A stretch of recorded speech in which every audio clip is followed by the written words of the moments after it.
Hello everyone, welcome back to the HP studies. और HP allied mains के लिए answer writing practice series में आपका एक बार फिर से स्वागत है। देखिए students, as you know that हम लोग यहाँ पे आपके लिए एक सवाल लेके आते हैं और उस सवाल के लिए मैं आपको बताता हूँ कि किस तरह से आपने अप्रोच जो है यहाँ पे करना है।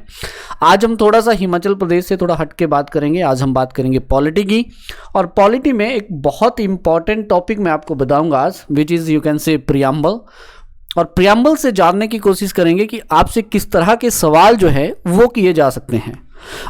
उन्हीं वेरिएशंस में से, उन टाइप ऑफ क्वेश्चंस में से मैं आपको थोड़ा सा आइडिया दूंगा एक पर्टिकुलर क्वेश्चन का, जो पर्सनली मुझे लगता है वेरी वेरी इंपॉर्टेंट है और इस चीज़ को जानना आप लोगों के लिए ज़रूरी है। आइए फिर स्टार्ट करते हैं बिना किसी देरी के और बात करते हैं प्रियम्बल की। देखो स्टूडेंट्स, जब आप एलाइड सर्विसेज की बात करते हैं, इस एग्जामिनेशन की बात करते हैं, तो इसमें एक चीज़ बहुत इंपॉर्टेंट है आपके लिए। जब आप प्रियम्बल की बात करेंगे, यानी कि यू कैन से जब प्रियम्बल हम यहाँ पे बात कर रहे हैं, दैट मीन्स अलाइड में आपको फैक्चुअल इंफॉर्मेशन जो है वो ज़्यादा पूछता है हमेशा। तो इसीलिए पहले तो आपको क्या करना है, ये जो प्रियम्बल है हमारा, इसको पूरी तरह से रीड करना है। याद आपको ये होना चाहिए, बिकॉज प्रीवियस ईयर्स में देखा जा चुका है कि आपसे प्रियम्बल जो है वो सीधा सीधा सा लिखने को आ गया था। इसी सिमिलैरिटी में क्वेश्चंस की अगर मैं बात बताऊं तो पॉलिटी से जैसे उन्होंने लैंग्वेज के ऊपर सवाल पूछ लिया था कि शेड्यूल लैंग्वेजेस को लिखिए। सवाल आपसे पूछा जा चुका था कि राष्ट्रगान जो है उसमें कौन कौन से रीजन्स का जिक्र होता है, वैसा सवाल पूछा जा चुका है। तो इसी तर्ज पे मैं आपको बताना चाहूँगा कि ये जो प्रियम्बल है, इस प्रियम्बल को लिखने को भी आपको जो है यहाँ से पूछा जा सकता है। तो इसलिए आपने ध्यान देना है, याद रखना है आपने इस प्रियम्बल को एज इट इज जो है आपने यहाँ पे सवाल जो है ये देखने हैं। देखो आइए समझते हैं द कॉन्स्टिट्यूशन ऑफ इंडिया, यानी कि प्रियम्बल। देखिए सबसे पहले मैं आपको ये बता देता हूँ, यहाँ पे प्रियम्बल, जब भी आपको कोई सवाल आएगा तो सबसे इंपॉर्टेंट हो जाएगा उसका इंट्रोडक्शन। आप इंट्रोड्यूस कैसे करेंगे प्रियम्बल को? तो प्रियम्बल को इंट्रोड्यूस करने के लिए तीन चीजें जो है वो आपकी इंट्रोडक्शन में जरूर होनी चाहिए। पहला तो होना चाहिए कि ये प्रियम्बल है क्या। जैसे फॉर एग्जांपल अगर हम बात करेंगे तो preamble is nothing but it's you can say the preface. ये एक तरह से प्रीफेस है हमारे संविधान का, हमारे कॉन्स्टिट्यूशन का। तो पहला तो जिक्र आपका ऐसा होना चाहिए। इस प्रीफेस के साथ साथ आपको इंक्लूड करना पड़ेगा किसी एक पर्टिकुलर पर्सनैलिटी का। जैसे मैं यहाँ पे N.A. पालखीवाला की बात करता हूँ, तो he was a eminent personality. इन्होंने मेंशन किया था, कॉन्स्टिट्यूशनल एक्सपर्ट थे ये, और इन्होंने बताया था that preamble is the identity card of the constitution. तो इस तरह की जो चीजें हैं ये आपकी इंट्रोडक्शन में होनी चाहिए। पहला पॉइंट तो आपकी इंट्रोडक्शन में ये होना ही चाहिए। दूसरे पॉइंट की अगर हम बात करेंगे तो यहां पे आपको पता है कि ऑब्जेक्टिव रेजोल्यूशन क्या था। ऑब्जेक्टिव रेजोल्यूशन की अगर हम बात करेंगे, पंडित नेहरू जी के द्वारा जो था उसको यहां पे you can say add on किया गया था और कॉन्स्टिट्यूएंट असेंबली के द्वारा इसको अडॉप्ट किया गया था। अब उसी की अगर आप मॉडिफाइड फॉर्म देखेंगे तो वो क्या हो जाएगी, हमारा प्रियम्बल। यानी कि उसी में बताया गया था ऑब्जेक्टिव क्या रहेंगे हमारे, वही ऑब्जेक्टिव जो है एज इट इज आपको प्रियम्बल में देखने को मिलेंगे। तो आपकी इंट्रोडक्शन में दूसरा जो ये पर्टिकुलर पॉइंट है वो होना ही चाहिए, यानी कि ऑब्जेक्टिव का यहाँ पे आप लोगों को मेंशन जो है वो करना ही करना है। ये आप लोगों ने थोड़ा सा यहाँ पे ध्यान में रखना है, राइट। तो ये अगर आप बात करेंगे अपनी इंट्रोडक्शन में तो यस एक तरह से इसकी इंट्रोडक्शन हो गई। देन किसी पर्सनैलिटी के द्वारा क्या कहा गया है वो, और दूसरा ऑब्जेक्टिव रेजोल्यूशन का मेंशन होना बहुत जरूरी है, राइट। यहां पे ये चीजें देखो आप इग्नोर कर सकते हैं कि यूएसए का संविधान है जिसमें सबसे पहले प्रियम्बल है, भारत में भी अडॉप्ट किया गया है। ये फॉर्मल सी चीजें होती हैं, these are some you can say that formal type of the things, और इनसे आपको बचना है। आपको अपने आंसर को ब्यूटिफाई करना है अकॉर्डिंग टू दैट। तो प्लीज इंट्रोडक्शन के लिए ध्यान रखें, प्रियम्बल से कोई भी क्वेश्चन आएगा आपने इस इंट्रोडक्शन को जो है अपने पास रखना है। फिर अगर आपसे पहला सवाल देखो क्या कर सकता है, वो पूछ सकता है कि प्रियम्बल को एक्सप्लेन करो। आपसे ये पूछ सकता है कि प्रियम्बल को एक्सप्लेन करो एज इट इज, जैसे लिखा गया है हमारे संविधान में प्रियम्बल, वैसे ही आपने इसको क्या करना है, राइट करना है। तो यस इसको थोड़ा सा ध्यान में रखिएगा that we the people of India having solemnly resolved to constitute India into a sovereign, socialist, secular, democratic republic, and to secure all its citizens the justice, liberty, equality, fraternity, ठीक है जी। और इनके बारे में जस्टिस कौन सा, social, economic and political, liberty of thought, expression, belief, faith and worship, equality of status, opportunities and to promote among them all, fraternity assuring the dignity of the individual and the unity and integrity of the nation। तो ये दूसरा part. तीसरा, then उसके बाद in our constituent assembly this 26th day of November 1949 do hereby adopt, enact and give to ourselves this constitution। तो as it is जो है aspirants आपको इस पूरा का पूरा प्रियम्बल जो है वो याद होना चाहिए। as it is बोलने का मतलब है जब आप राइट करेंगे अपने एग्जामिनेशंस की आंसर शीट पे तो एज इट इज आपने आंसर जो है इसको लिखना है, एज इट इज लिखना है। अगर ये लिखने को आया तो प्लीज इसको ध्यान में रखिएगा, इन शब्दों को ध्यान में रखिएगा और इसकी हर एक लैंग्वेज को ध्यान में रखिएगा। ऑस्ट्रेलिया का जो संविधान था उससे हमने इस लैंग्वेज को लिया है प्रियम्बल की। देखो तो ये आपने थोड़ी सी चीज ध्यान में रखनी है। तो फर्स्ट काइंड ऑफ क्वेश्चन जो it may be asked from the preamble is that कि आपको प्रियम्बल को लिखने को ही वो पूछ ले। The second kind of question जो है प्रियम्बल से आपको जो पूछा जाता है, नाउ सी, अब ये जो चीजें हैं यानी कि जैसे सोवर्निटी है, सोशलिस्ट है, सोशलिज्म की बात करता है, सेकुलरिज्म की बात करता है, डेमोक्रेसी की बात करता है, रिपब्लिक, इनके बारे में एक्सप्लेनेशन के बारे में आपसे पूछा जा सकता है। Now these are nothing, you can say these are the keywords in the preamble.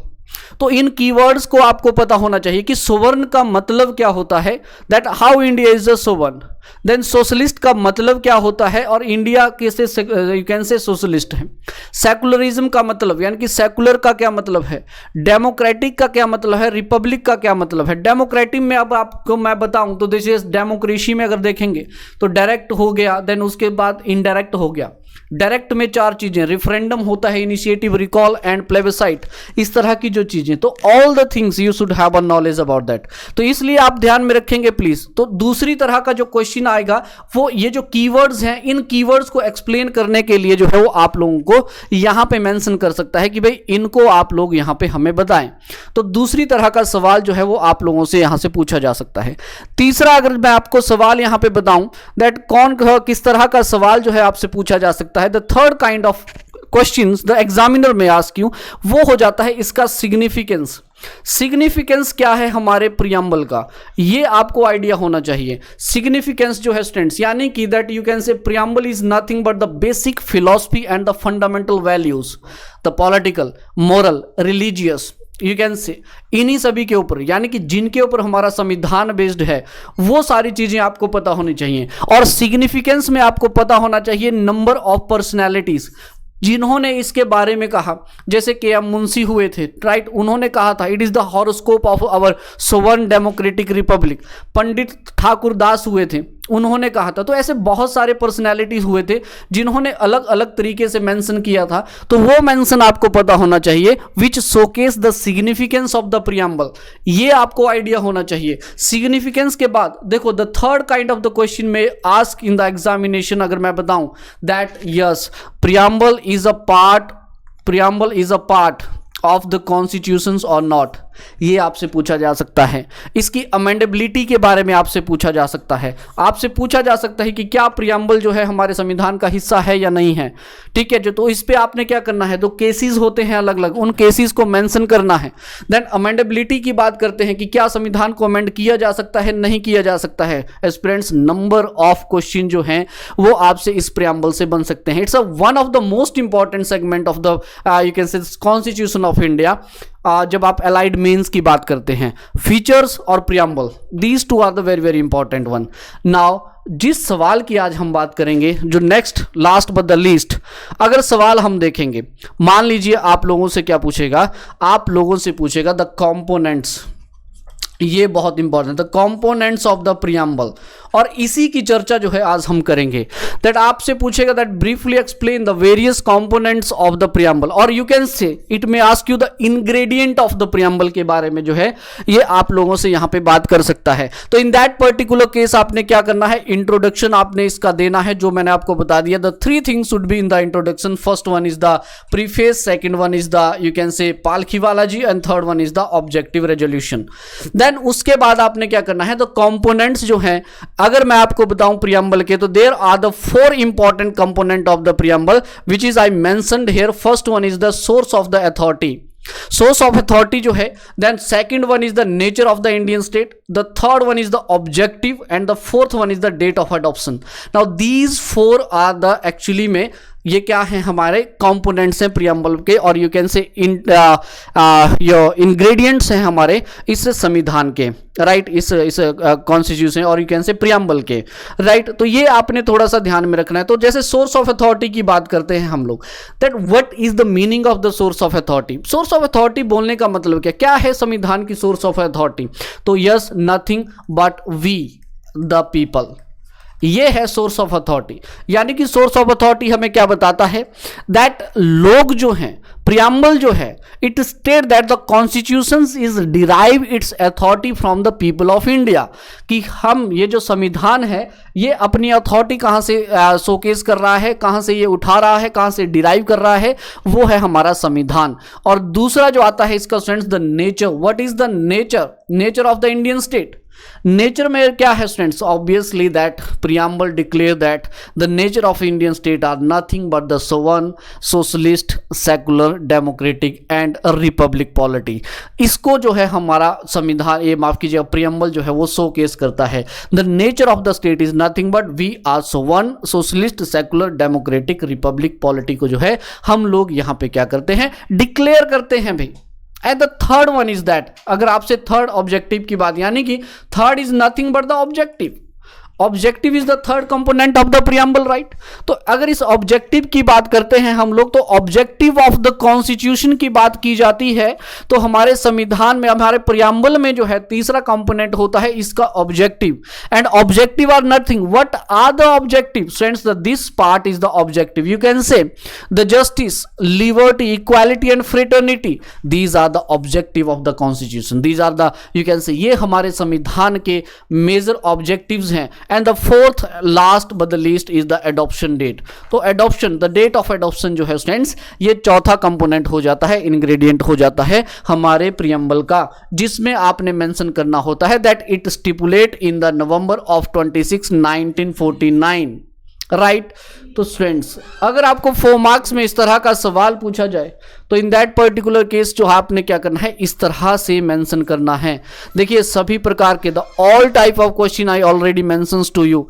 मैंने आपको सारे के सारे टाइप बता दिए कि किस तरह के सवाल जो है आपसे प्रियम्बल से बन सकते हैं, और उसके साथ साथ एक सवाल जो है हमने आप लोगों को यहाँ पे सॉल्व करवा दिया. तो I hope you like the lecture of the video. पसंद आए लाइक जरूर कीजिएगा, शेयर जरूर कीजिएगा. और yes, you can join our test series also. और उस टेस्ट सीरीज को ज्वाइन करने के लिए आप निम्बस करियर ऐप को डाउनलोड कर सकते हैं. और यस, हमारे डिस्क्रिप्शन में आपको नंबर मिल जाएगा, तो उस नंबर पे भी आप कॉल कर सकते हैं. So thank you so much. मिलते हैं फिर नेक्स्ट वीडियो में. Till then take care, have a great day. Thanks again.